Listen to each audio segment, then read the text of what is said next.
इस वीडियो में हम ये सीखेंगे कि टैग्स को कैसे ग्रुप में हम यूज़ कर सकते हैं और उनको प्रॉपर्टीज़ दे सकते हैं और नेस्टिंग क्या चीज़ होती है। तो बेसिक जो है मैंने कोड अपना लिख दिया है। यहाँ मैं टाइटल दे देता हूँ ग्रुप एंड नेस्टिंग, ठीक है। उसके बाद मैं इसी को कॉपी कर लूँगा।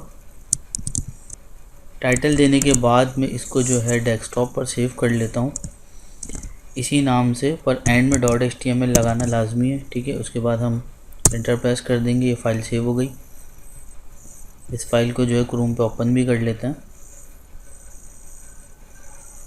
सबसे पहले हमें HTML करना है। H1 का मैं एक टैग लेता हूँ, उसमें मैं अली लिखता हूँ, ठीक है। उसको मैं क्लोज कर देता हूँ, ठीक है। Ctrl+Alt+Tab F5, ये देखें यहाँ पर अली लिखा हुआ आ गया। ये एक चीज़ हो गई। उसके बाद में H2 का जो है एक टैग लेता हूँ, उसमें मैं रज़ा लिख देता हूँ। उसके बाद इसको भी मैं क्लोज कर देता हूँ। तो ये रिज़ल्ट जो आपके सामने आ गया।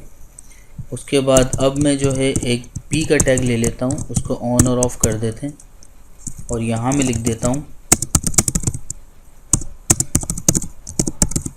मैंने लिख दिया this is a paragraph. Ctrl+Alt+Tab F5, ठीक है। थोड़ा मैं जूम कर देता हूँ आपको समझाने के लिए।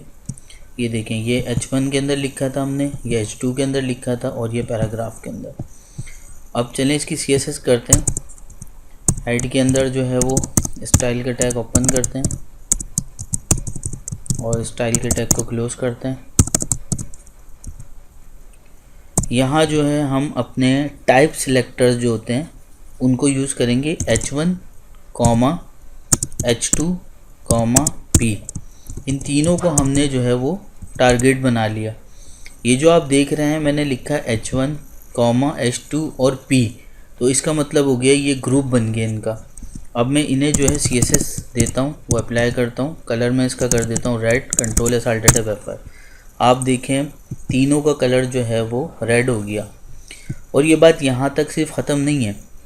अगर मैं एक और पैराग्राफ ले लेता हूँ, ठीक है, इसे मैं कॉपी करता हूँ और नीचे में पेस्ट कर देता हूँ और मैं इसका नाम रख देता हूँ सेकंड, ठीक है। सेकंड पैराग्राफ है, Ctrl+Alt+Tab F5।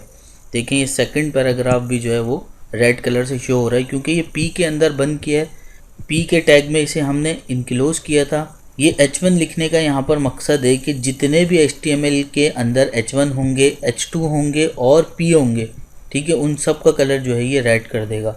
अब यहाँ पर मैं एक टैग लेता हूँ H3, ठीक है। H3 का मैंने टैग लिया, यहाँ मैंने अहमद लिख दिया और इसे मैंने यहाँ पर क्लोज कर दिया, Ctrl+Alt+Tab F5। देखें इसका कलर जो है ना ब्लैक आ रहा है बाय डिफ़ॉल्ट, क्योंकि यहाँ ग्रुपिंग के अंदर जो है ये हमने डिक्लेयर नहीं किया। तो अगर मैं इसको H2 कर देता हूँ या H1 भी हम करेंगे तो क्या होगा कि ये रेड हो जाएगा, ठीक है। ये तो एक बात आपको समझ में आ गई ग्रुपिंग की। अब समझते हैं कि नेस्टिंग क्या है। इसको मैं सबको क्लियर कर देता हूँ, ठीक है। यहाँ पर सबसे पहले हम एक डिव लेते हैं। डिव ओपन की मैंने, डिव मैंने क्लोज कर दी। उसके बाद डिव के अंदर हम एक लेते हैं UL। UL को ओपन करते हैं और UL को जो है वो हम क्लोज कर देते हैं, ठीक है। UL के अंदर क्या खुलता है, LI। LI के अंदर मैं एक एंकर टैग भी ओपन कर लेता हूँ, hreffer इक्वल्स टू। उसके बाद अभी यहाँ पर मैं हैश दे देता हूँ, यहाँ पे लिख देते हैं होम। एंकर टैग जो है वो क्लोज कर देंगे और लिस्ट का टैग भी जो है ये क्लोज कर देंगे, ठीक है। और मैं क्या करता हूँ, इसको कॉपी कर लेता हूँ, Ctrl+V से इसको हम पेस्ट कर देंगे।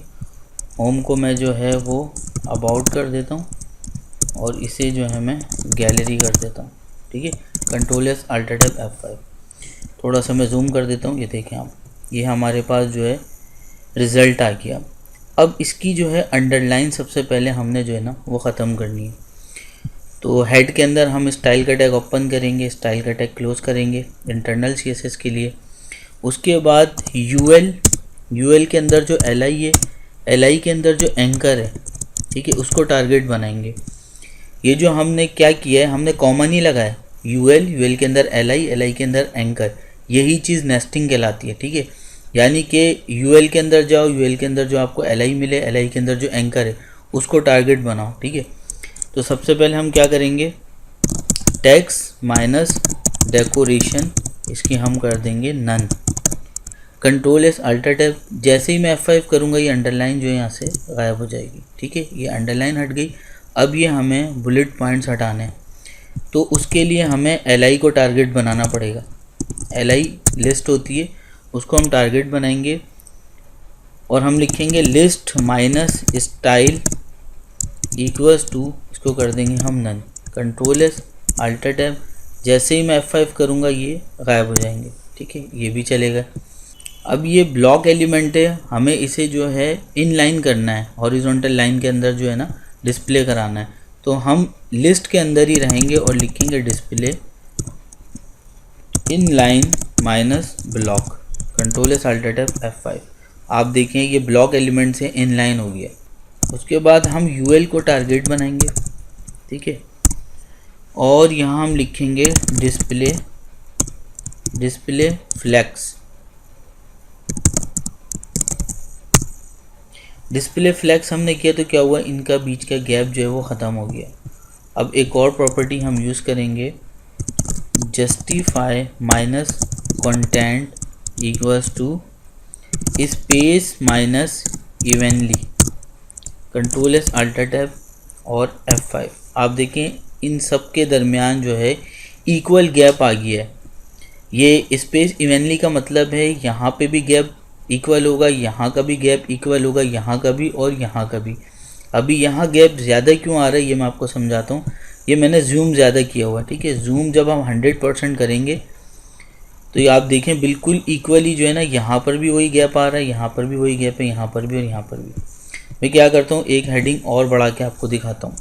कंट्रोल C कॉपी किया और यहाँ मैंने पेस्ट किया। इसको मैं कॉन्टैक्ट का नाम दे देता हूँ, contact. Control S alt tab F5। अब देखें आपको पता चल रहा होगा ये गैप और ये सब कुछ जो इवनली जो है वो डिस्ट्रीब्यूट हो गया है। ठीक है, अब मैं क्या चाहता हूँ कि मैं इस पर जब हवर करूँ तो फिर इसका एक बैकग्राउंड कलर आए। ठीक है, सबसे पहले तो हम इनका बैकग्राउंड कलर डिफ़ाइन करते हैं जो कि विदाउट होवर आएगा। ठीक है, उसके लिए आपको जो है यहाँ पर जाना पड़ेगा UL LI और एंकर के अंदर, और आपको लिखना पड़ेगा background minus colour equals to, मैं दे देता हूँ red. Control S alt tab F5। ठीक है, अब ये कलर तो आ गया, लेकिन ये जहाँ तक टैग से सिर्फ ये वहीं तक आ रहा है, ये बिल्कुल चिपका हुआ है उसके साथ ना। तो हम इसे जो है ना पैडिंग देंगे, पैडिंग हम देंगे इसे 10 पिक्सल्स की। Control S alt tab F5। अब देखें ये बटन्स हमारे कैसे वाजे हो गए। ठीक है, उसके बाद जो है मैं इसे बॉर्डर माइनस रेडियस भी दे देता हूँ, 5 पिक्सल्स का दे देता हूँ मैं। Control S alt tab F5। आप देखें कि इसके कॉर्नर्स जो हैं वो राउंड हो गए। उसके बाद font minus size equals to 20 pixels. Control S alt tab F5। देखें इसका साइज़ भी जो है इंक्रीज़ कर दिया मैंने। अब मैं क्या चाह रहा हूँ कि जब मैं इस पर हवर करूँ तो फिर इस पर एक बैकग्राउंड कलर आए, और जब हवर करूँ तो बैकग्राउंड कलर भी चेंज हो और ये जो होम जो है ब्लू से लिखा है ये भी चेंज हो। तो हमें क्या करना पड़ेगा, हमें फिर नेस्टिंग करनी पड़ेगी। UL के अंदर जाओ, LI के अंदर जाओ, एंकर, और एंकर के अंदर जो होवर है, ठीक है, तो ये कॉलन का साइन आपने लाजमी लगाना है, फिर होवर लिखना है और इसको फिर आपने टारगेट बनाना है। ठीक है, उसके बाद आपने लिखना है background minus colour equals to purple, और कलर टेक्स्ट का कलर देने के लिए होता है, मैं देता हूँ इससे white. Control S alt tab F5। अब देखें जब मैं इस पर माउस हवर कर रहा हूँ तो क्या हो रहा है, बहुत अच्छा जो है देखें ये इफ़ेक्ट जो है वो क्रिएट हो रहा है। अब हम चाहते हैं कि ये जो ऊपर जो बॉर्डर है इससे ये थोड़ा नीचे आ जाए या फिर ये इस जगह पर आ जाए, तो इसके लिए आपको जो है वो लिस्ट के अंदर जाना पड़ेगा, ये आपने याद रखना है। ठीक है, लिस्ट के अंदर जाके आप देंगे इसे margin minus top equals to 20 pixels. ठीक है, ये देके देखते हैं। अभी आप देखें ये नीचे आने लग गया, यानी कि मैं इसे 120 पिक्सल्स कर देता हूँ। अब देखें ये काफ़ी नीचे आ गया। तो इस तरीके से हम जो है ना इसे ऑपरेट कर सकते हैं, मार्जिन माइनस टॉप करके जो है ऊपर से मार्जिन जो है ना वो दे सकते हैं। तो ये आज हमने सीख लिया कि ग्रुपिंग क्या होती है और नेस्टिंग क्या चीज़ होती है। और यही सारी चीज़ें आप जो है बॉक्स के ऊपर भी अप्लाई कर सकते हैं। डिफरेंट डिव्स बनाएं आप, एक मेन डिव्स बनाएं, उसके अंदर 3 या 4 डिव्स बनाएं, ठीक है। उनको विड्थ, हाइट और जो है बॉर्डर दें। उसके बाद ये प्रॉपर्टीज़ जब आप लगाएंगे, display flag, justify content, space minus evenly, तो वो बॉक्सेस जो हैं वो हर जगह से वो इक्वली डिस्ट्रीब्यूटेड हो जाएंगे।